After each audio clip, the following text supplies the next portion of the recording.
The Syntax of Things by Arisha. Chapter 61. Parentheses. Families. Ron sank into the armchair by the fire and pulled off his tie. Harry dropped his backpack on the floor and took a seat on the rug next to Neville. They'd just come back from a visit to Hagrid's. The common room was filled with low chatter and laughter, as the rest of the boys were in the middle of a heated conversation by the fireplace.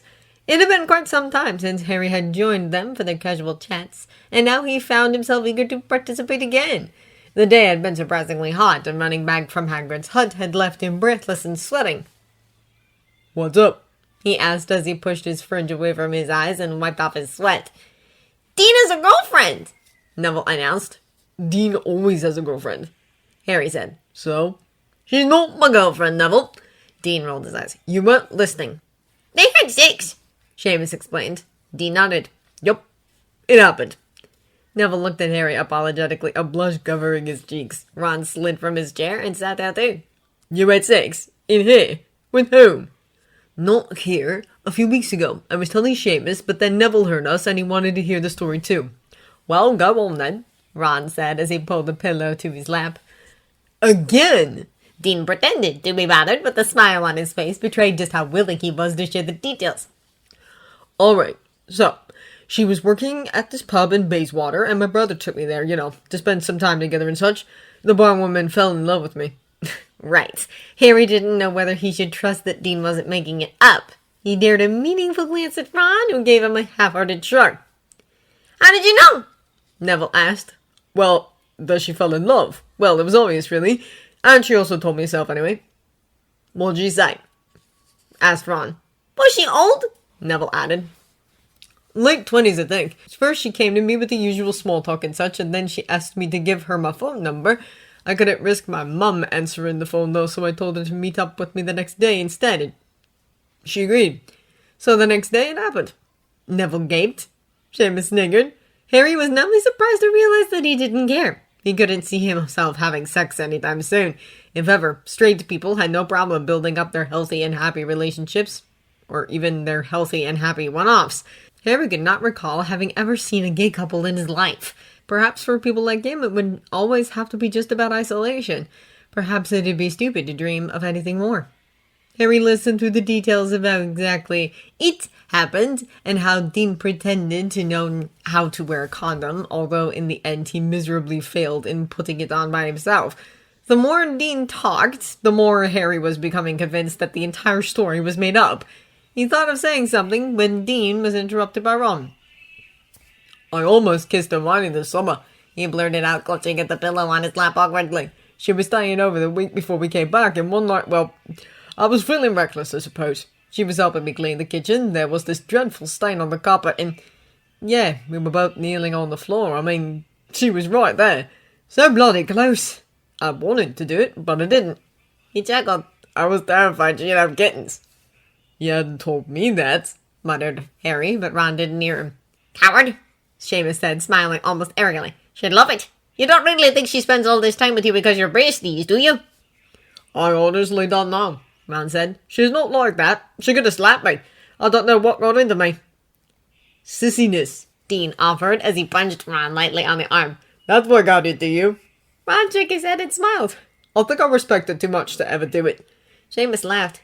"You're right. Either that or you're too afraid of her teeth." "Ron!" Hermione's voice interrupted their chat. She stopped by the fat lady's portrait to unzip her backpack, and then she approached them. Her hair was entirely wild, and she was carrying a dozen of scrolls on her arm. "Hey, you bought, I was looking for you. You have my Transfiguration notebook. I need it back." Harry didn't think he'd ever noticed how differently Ron behaved these days when she was around. It hadn't always been like that. Very slowly, as the years went by, their friendship shifted and something different took over. Ron wasn't exactly shy. There was too much familiarity for that.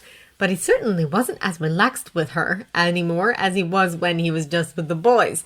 They used to feel free to be completely themselves with each other, the three of them, to share everything they thought of and push through their battles together as a team. Harry couldn't remember when things got complicated. "Well, now, I haven't, Hermione sighed. "I'm going to the library. You can, there with me if you must. I need the notebook." Ron pulled himself up and yawned. "You can always study tomorrow, I can always study today, too. Come, she said. But why not tomorrow? Ron whined. Because. Harry, are you coming?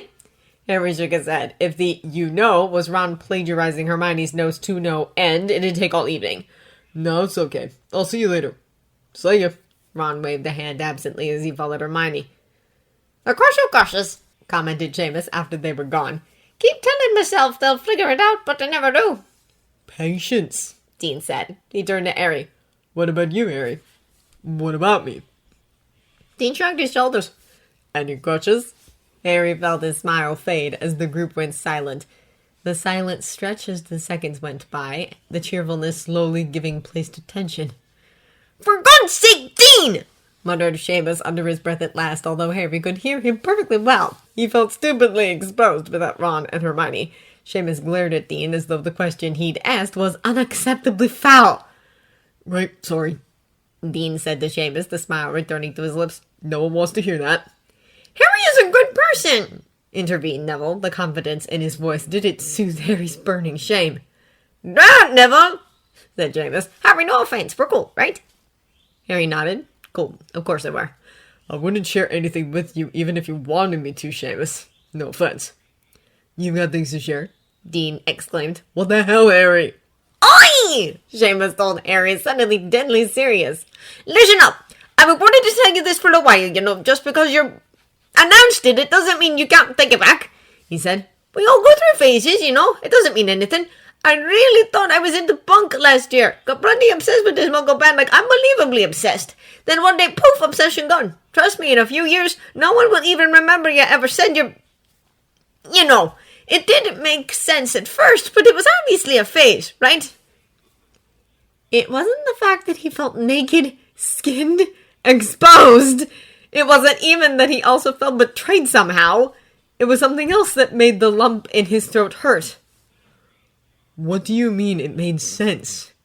You're so much better than that. That's what I'm saying. You're not some fag, Harry. You shouldn't be doing this to yourself.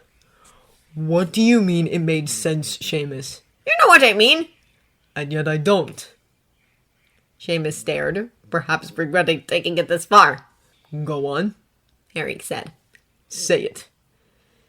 Seamus sighed. Harry, you wouldn't be calling yourself gay if things had been different for you. If you were luckier, I suppose. Dad always says, boys need their father. Boys need a father is what I'm saying. I know it's not your fault, and that's why I can't blame you. It's just a matter of... Perhaps it was the fact that Neville grabbed his robes and tried to hold him back. Perhaps it was that he himself was for a second terrified of his own anger. Someone pulled him off Seamus, and only then he stopped punching him, not even remembering when he'd started, not knowing when the tears on his face firstly appeared, or why they were even there. Well, Professor McGonagall began, would either of you care to explain? On one chair, Harry was tightly clenching his fists, arms crossed over his chest, legs shaking, eyes on the floor. On the other chair, Seamus was pressing a bloodied, folded napkin over his face. Mr. Potter, did you assault Mr. Finnegan? He didn't, Seamus interrupted. Were you not attacked in front of... McGonagall turned a page on her notebook. 7 other students who can confirm that they saw Mr. Potter hurt you. No. McGonagall seemed calm, composed as ever. Her sharp glare, though, told Harry otherwise. Mr. Potter, she tried again, would you be interested in kindly offering us an insight into the course of events that led to your classmate's swollen face? I punched him. No, he didn't. And why did you do that? Silence. McGonagall sighed, tapping her finger on the desk firmly. This behavior, Mr. Potter, has never been and never will be acceptable in Gryffindor. We do not use violence to resolve our disagreements. You and your friends have broken more rules than I can count, and yet this may be the only incident I completely fail to justify. I assaulted him first. I'm sorry, Seamus said. I'm really sorry. McGonagall stared at his covered eye. Obviously. Harry looked away. You will have to forgive me, Mr. Potter, if I fail to regard some banter to be a satisfying excuse for physically harming another student. I will have to remove points for the behavior of both of you. It is of little importance who began, who insulted whom, and who is sorry. Regretfully, 50 points from Gryffindor. You have both shamed your house tonight. It is high time you learn to coexist peacefully despite your differences. Harry didn't bother explaining. At least he knew someone who would be thrilled with Gryffindor's lost points. Very well. 10 points to Slytherin. Severus waved his wand at the haunted box on his desk. It gargled loudly and vibrated angrily before stilling.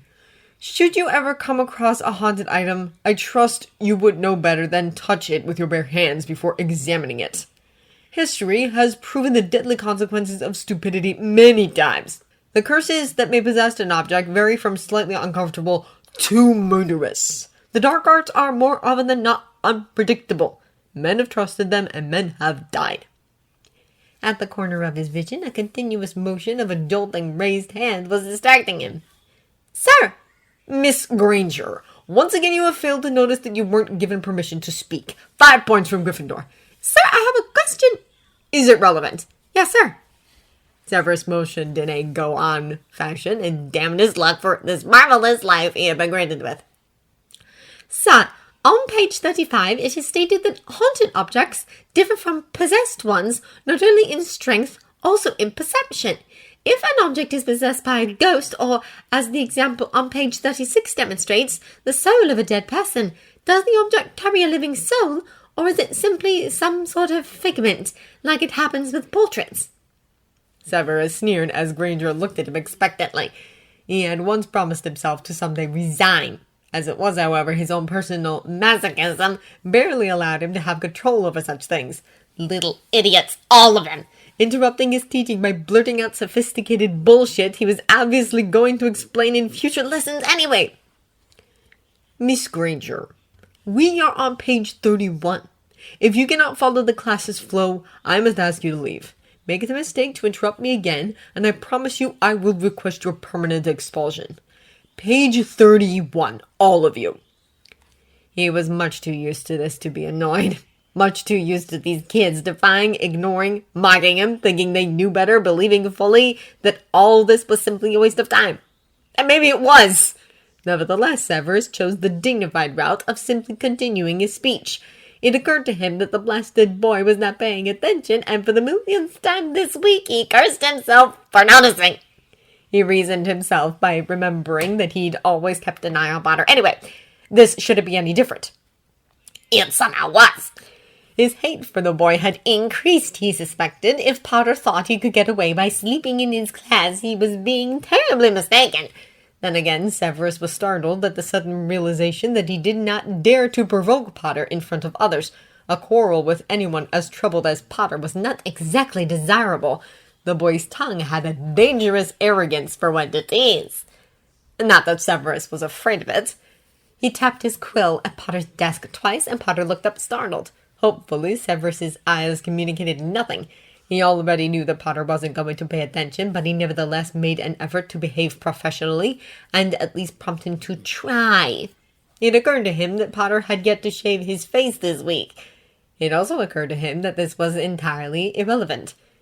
He placed his book on the desk and swallowed back the venomous resentment that threatened to take over. The nonsensical anger that the Dark Lord's outrageous request invoked had been carefully packed away for overall examination when alone. The fact that both the Dark Lord and Dumbledore had happily agreed to this murder had ceased maddening him not so long ago, and the lack of proper planning from his part did nothing to calm his burning conscience. Miss Parkinson, he snapped. Am I interrupting your socializing back there? I'm sorry, sir. He just asked me if I had a second quill. Severus glared for a moment before diving into the task of explaining how a haunted item could be destroyed. A far better lesson would be to closely study the dubious intelligence of great wizards who chose to carelessly play with haunted items like an infant one. Come to think of it, he should write a book. The True Faces of Heroes, he would name it. Chapter 1, The Stupidity of Dying by Septicemia and Madness. Chapter 2, Boys Who Survive the Killing Curse Only to Dream of Cocks. It would certainly cause some conflict. Miss Parkinson. Parkinson giggled as she tried to maintain her seriousness. Beside her, Draco didn't look nearly as sullen as one would have expected. Get out, the both of you. 10 points from Slytherin. At the dumbstruck look on their faces, Severus approached their desk and slammed his hand down hard. Out! They both bolted up simultaneously, picking up their backpacks and shoving their books into them hurriedly. Just before slamming the door behind them, Draco gave him a filthy look, daring to appear betrayed. "That will teach you not to take advantage of tolerance," he snarled at the rest of the students. His mark burned him, and he gritted his teeth against the pain. Harry had fallen asleep on his desk again. Was he even still sleeping at night? His passing out during classes had become a matter of discussion amongst his colleagues last year, but he'd never done it in Severus's class until now. It was insulting. No, it was infuriating. Severus couldn't tell what bothered him more. Was it the fact that Potter could jump up from a vision at any moment and have all his classmates hear him scream the Dark Lord's name? Or was it the fact that he didn't care about impressing Severus anymore? You wanted him to not care. Of course he did. Severus was stunned to have his wishes come true for once in his otherwise miserable life. It struck him hard how strangely the universe conspired when one tried to cheat fate. Severus thankfully believed he did not have one. "Come in, Severus. You look exhausted." Severus nodded briefly as he kneeled before Dumbledore's armchair. He did not flinch as Dumbledore rolled up his long purple sleeve with a trembling hand. The curse's effect was stable. The skin looked pretty much dead. "Doesn't hurt." "Not much. My fingers were rather numb today." "Clench them." He gripped Dumbledore's wrist and squeezed. "Can you feel this?" Dumbledore shook his head, not looking much concerned about it. "I'm afraid not." Severus sighed as he drew his wand and muttered a few spells. His stomach dropped at the not-so-thrilling prospect of becoming the healer of his soon-to-be victim. He fixed his jaw after every spell and made a silent promise to himself to never distrust his better sense again. For the first time, he inwardly envied his father's life. "How long do I have?" "I don't know. How long does Harry have?" Severus raised a brow. Dumbledore smiled.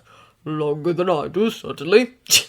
His commitment to doing the right thing was suddenly choking him. He hid his disgust under another healing spell. "Your bloodstream isn't quite reaching your fingertips. You will begin to experience sharp pain soon. You should consider having your fingers amputated." "I'd be unable to play the piano. What a shame." Severus winced, and Dumbledore chuckled. He opened his mouth to retort, but stopped when Dumbledore placed a hand on his shoulder. "I have given Harry a task. You must see to his protection until that task is finished." "How will I know when it's finished?" "Voldemort will keep his pet close. He'll fear for her life." "His pet? The snake? Could it be a Horcrux? And then you wish me to tell Harry the truth?" "Yes." Severus nodded. "Your temperature is under control for now, but you might feel weaker as the days go by. If you experience dizziness, summon me immediately." Of course. Dumbledore examined his bony fingers, spreading them on the desk. "Has young Draco had any new ideas lately, perhaps?" "He is not. The Dark Lord has refused to save his father's skin or show any mercy until he has Hogwarts under his grasp. On the other hand, I have thought of something." "To break the wards?" "To get you out of them. Hogsmeade." "Brilliant idea, Severus. A Hogsmeade weekend, of course, yes." The determination in Dumbledore's voice froze Severus's heart, and he pushed back his feelings to focus on business. "Fewer students will be exposed to danger too that way," Dumbledore added. "When?" "Never, preferably." But it wasn't a real question, was it? "I am going to inform the Dark Lord of my idea. You surely do not expect me to propose him an attack." Dumbledore didn't answer. Severus pushed the tip of his wand to a vein on Dumbledore's wrist and muttered another spell. "So, I imagine the task you gave Harry will require his presence elsewhere." "That is correct." "And how am I to protect him if he's not here?" "You'll find a way, Severus. I trust you." "If you told me what you have asked of him, I am skillful, I can help. He doesn't have to do it alone." "Do you trust me?" "Snatchers are everywhere, let alone the Death Eaters, so many more being recruited. My mark burns all the time. He doesn't stand a chance out there alone. It'd be suicide." "Do you trust me?" Severus stared. His stomach kicked painfully. "Yes, my lord," would probably be the wrong answer. "I trust you," he said. "Fuck!" The familiar searing pain attacked Harry's gut unexpectedly like the stab of a blade. His voice was caught and his muscles quivered. "Harry, what's wrong?" Harry rolled on his belly and buried his face deeper into the pillow. He clutched at the blanket tightly, kicking at the mattress helplessly as he screamed. A hand touched his back as Ron tried to straighten him up. Your skull. Harry nodded, the pain blurring his vision. He growled again and punched the pillow furiously. It never stops anymore, he shouted. He dug his nails into his forehead and panted harshly, feeling the warm tears pooling in the corners of his eyes. When the pain finally subsided, Harry gave himself a moment, and then he rolled on his back, pressing the heels of his palms to his eyes. All right, mate, Harry grunted. He couldn't really explain the fear he felt every time his scar hurt. It's just... he's not angry anymore. I think he's happy. Sort of. Satisfied was the right word. Harry put on his glasses and blinked it to focus. He then let out a sigh of relief and threw his head back to the pillow. Do you ever have that kind of nightmare where you remember nothing about them when you wake up, but the terror remains? Ron tilted his head as he thought it over. Once or twice, I reckon. After a moment, he smiled. A few years ago, I dreamed that this enormous dinosaur wanted to eat Mum, and as it was chasing us, I discovered that the dinosaur was actually Fred.